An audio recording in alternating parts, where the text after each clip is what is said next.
বিসমিল্লাহির রহমানির রহিম। আসসালামু আলাইকুম রহমতুল্লাহ। সুপ্রিয় ষষ্ঠ শ্রেণীর শিক্ষার্থীরা, তোমাদের গণিতের প্রথম অধ্যায় অনুশীলনী 1.6 আমরা 8 থেকে 12 পর্যন্ত প্রশ্নগুলো সমাধান করব।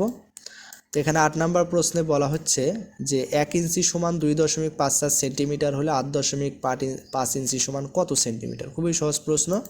তাহলে দেওয়া আছে 1 ইঞ্চি সমান 2.54 সেন্টিমিটার, সুতরাং 8.5 ইঞ্চি সমান কত হবে। 1 ইঞ্চির পরিমাণ যে সেন্টিমিটার সেটাকে 8.5 দ্বারা গুণ করতে হবে। তাহলে গুণ করলে আমরা পাবো হচ্ছে 21.59 সেন্টিমিটার। তো আশা করি দশমিকের গুণ কিভাবে করতে হয় তোমরা অবশ্যই জানো। এরপরে যে 9 নম্বর প্রশ্ন, একটি গাড়ি ঘন্টায় 45.6 কিলোমিটার যায়, 319.2 কিলোমিটার যেতে গাড়িটি কত ঘন্টা লাগবে। তাহলে ঘন্টায় যায় হচ্ছে 45.6 কিলোমিটার, এখন 319.2 কিলোমিটার যেতে গাড়িটি কত সময় লাগবে বা ঘন্টা লাগবে। তো দেখেন আমরা হচ্ছে মোট যে কিলোমিটার সেটাকে 1 ঘন্টার কিলোমিটার দ্বারা ভাগ করব। তাহলে দেখেন গাড়িটি 45.6 কিলোমিটার যায় 1 ঘন্টায়, সুতরাং 319.2 কিলোমিটার যাবে, 319.2কে 45.6 দ্বারা ভাগ করবে এত ঘন্টায়। তাহলে আমরা যদি এটাকে ভাগ করি দশমিকের ভাগের নিয়ম অনুযায়ী, তাহলে এখান থেকে আমরা এটাকে এভাবে লিখতে পারি 3192 ভাগ 456, অর্থাৎ দশমিক বিন্দুগুলো আমাদের যেহেতু ভাজক হচ্ছে 45.6, তো দশমিকটা যদি এক ঘর ডানে সরাই তাহলে হবে 45.6। সেমভাবে আমাদের ভাজ্যেরও দশমিক বিন্দু এক ঘর ডানে সরাতে হবে, তাহলে হবে 3192। তো আমরা যদি এখন ভাগ করি তাহলে পাবো হচ্ছে 7 ঘন্টা। তো অবশ্যই তোমরা ভাগটা অবশ্যই একটু দেখে নিতে পারো, ভাগটা অবশ্যই তোমরা একটু করবা, ঠিক আছে। আশা করি তোমরা অবশ্যই এটা পারবা। 10 নম্বর প্রশ্ন, একজন শিক্ষক 60.60 টাকা ডজন দরে 722.16 টাকার কমলা কিনে 13 জন শিক্ষার্থীর মধ্যে সমানভাবে ভাগ করে দেন, তাহলে প্রত্যেক শিক্ষার্থী কয়টি করে কমলা পাবে। তাহলে একজন শিক্ষক 60.60 টাকা ডজন দরে 722.16 টাকার কমলা কিনে 13 জন শিক্ষার্থীর মধ্যে সমানভাবে ভাগ করে দিলেন। আচ্ছা দেখেন, তাহলে প্রত্যেক শিক্ষার্থী কয়টি করে কমলা পাবে আমরা সেটা দেখব। আমরা জানি যে 1 ডজন সমান হচ্ছে 12টি, তাহলে 60.60 টাকা পাওয়া যায় 12টি কমলা, সুতরাং 1 টাকায় পাওয়া যাবে, আমরা হচ্ছে 12টিকে 60.60 দিয়ে ভাগ করব।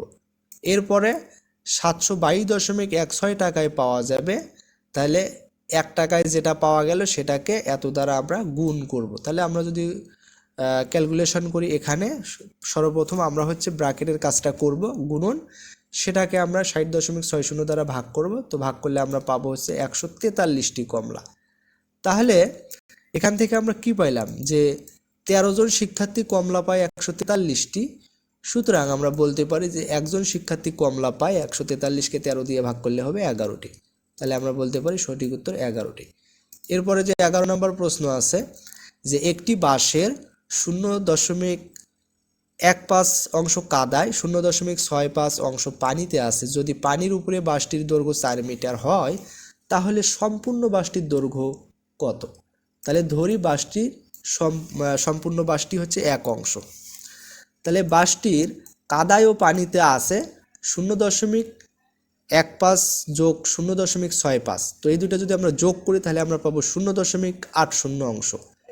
সুতরাং বাঁশটির পানির উপরে আছে 1 মাইনাস 0.80, এখান থেকে বিয়োগ করলে আমরা পাই 0.20 অংশ। তাহলে বাঁশটির 0.20 সমান হচ্ছে 4 মিটার। তাহলে আমরা বলতে পারি সুতরাং বাঁশটির 1 সম্পূর্ণ অংশ সমান, আমরা হচ্ছে এটাকে যদি ভাগ করি 4কে যদি 0.20 মিটার দ্বারা ভাগ করি তাহলে এখান থেকে আমরা পাবো হচ্ছে 20 মিটার, ঠিক আছে। ভাগের নিয়ম অনুযায়ী তোমরা অবশ্যই একটু দেখবা। তাহলে এখান থেকে আমরা পাইলাম 20 মিটার।